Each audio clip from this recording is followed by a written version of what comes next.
Is WordPress the easiest platform to use to sell products and services online, or is there a comparable one?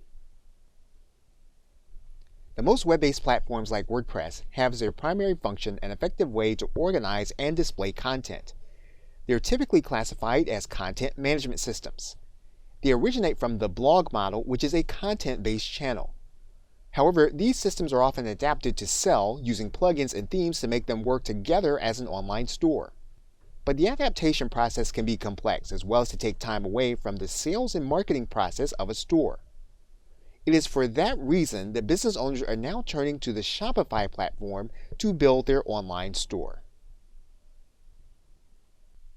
Now, Shopify is a web-based platform designed to be an online store.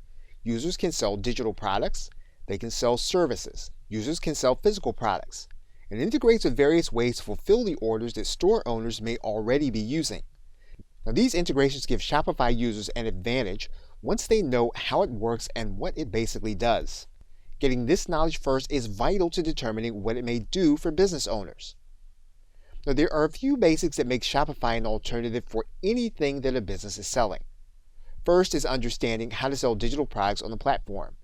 Then is how to transition to physical products.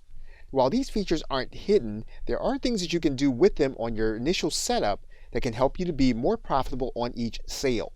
Now, there is a video course that will walk you through the basics of a Shopify setup. If you'd like to find out more about it, check out the link you see on your screen.